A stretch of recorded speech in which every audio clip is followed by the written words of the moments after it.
check the given string is palindrome or not.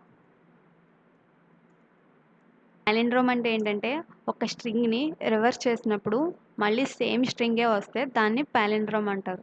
Example ఏంటంటే దాన్ని reverse చేస్తే మళ్ళీ సేమ్ రిఫర్ అనే వస్తుంది.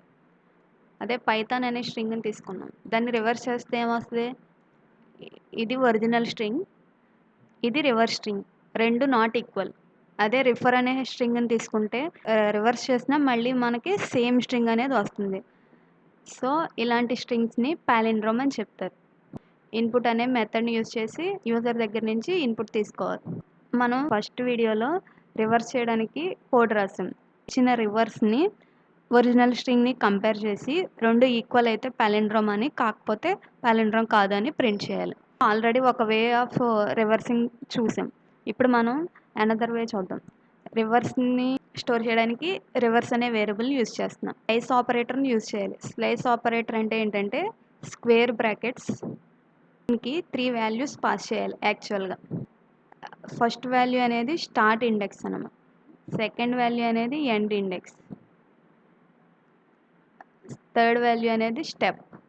స్లైస్ ఆపరేటర్ అనేది యాక్చువల్గా మనం స్ట్రింగ్లో ఒక పార్ట్ని గెట్ చేయడానికి యూజ్ చేస్తాం.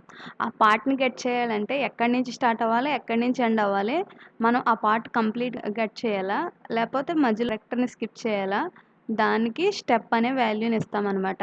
ఇప్పుడు మనం స్టార్ట్ వాల్యూ 0 ఇచ్చి ఎండ్ వాల్యూ 5 ఇచ్చామనుకోండి, ఎండ్ వాల్యూ అనేది స్కిప్ చేస్తుంది, ఎండ్ -1 వరకే కన్సిడర్ చేస్తుంది రేంజ్ ఫంక్షన్ కానీ స్లైస్ ఆపరేటర్ కానీ.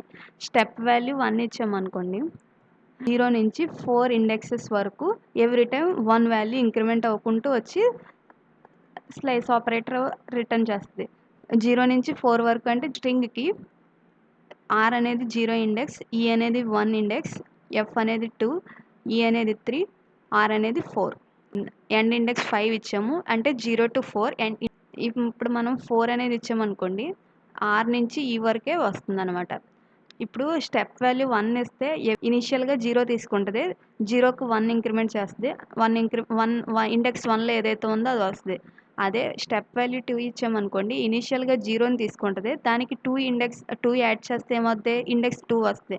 అంటే స్టెప్ వాల్యూ ఏదైతే ఉందో దాన్ని ఇంతకు ముందు ఉన్న ఇండెక్స్కి యాడ్ చేస్తే ఏదైతే వస్తుందో ఆ వాల్యూ కన్సిడర్ చేస్తుంది ఎవ్రీ ఇటరేషన్ అలా.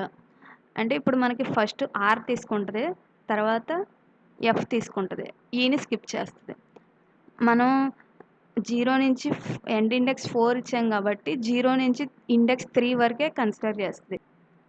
ఇప్పుడు మనం యూజ్ చేయాల్సింది ఏంటంటే స్లైస్ ఆపరేటర్లో స్టార్ట్ ఇండెక్స్ ఎండ్ ఇండెక్స్ ఇవ్వకుండా స్టెప్ వాల్యూ -1 ఇచ్చామంటే రివర్స్ ఆఫ్ ది స్ట్రింగ్ అనేది వస్తుంది అనమాట. మనం చెక్ చేయడానికి ప్రింట్ స్టేట్మెంట్ యూజ్ చేస్తున్నాను. రివర్స్ ఒరిజినల్ ఈక్వల్ కాదో నెక్స్ట్ చెక్ చేద్దాం. ఫస్ట్ రివర్స్లో ఏమొచ్చిందో చూద్దాం.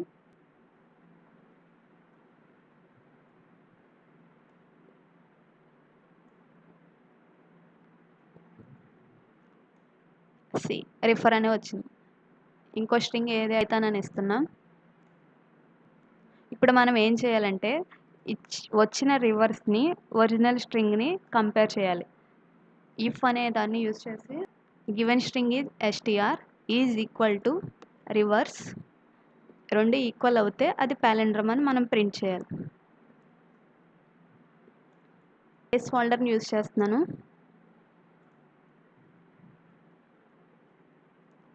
ప్లేస్ హోల్డర్ని యూజ్ చేస్తున్నామంటే ఇక్కడ మనం ఏం ప్రింట్ అవ్వాలో తర్వాత కొటేషన్స్ తర్వాత ఫార్మాట్ అనే మెథడ్ని యూజ్ చేసి దాంట్లో పాస్ చేయాలి. మనం ఏం ప్రింట్ చేయాలి, అక్కడ గివెన్ స్ట్రింగ్ ఏదైతే ఉందో దాన్ని ప్రింట్ చేయాలి. గివెన్ స్ట్రింగ్ ఏంటి, ఎస్టీఆర్. ఒకవేళ ఈ కండిషన్ ఫాల్స్ అయితే గివెన్ స్ట్రింగు రివర్స్డ్ స్ట్రింగు రెండు ఈక్వల్ కాకపోతే అప్పుడు మనం ఏం చేయాలి, ప్రింట్ చేయాలి, గివెన్ స్ట్రింగ్ అనేది నాట్ ఏ పాలిండ్రోమ్ అని ప్రింట్ చేయాలి.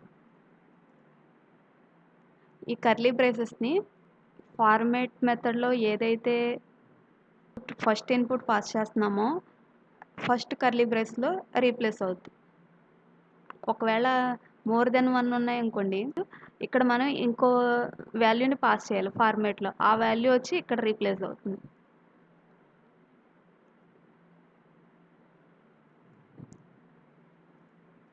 Given string is not palindrome.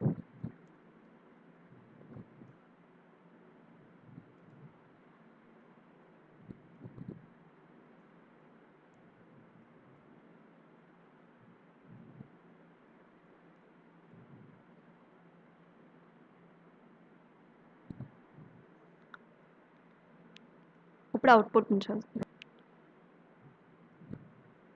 Python అనే ఇన్పుట్ ఇచ్చాను. Given string Python is not a palindrome. ఇప్పుడు మనం రిఫర్ అనే ఇన్పుట్ని ఇస్తాం. Given string refer is palindrome. Python ఇచ్చినప్పుడు Python is not a palindrome.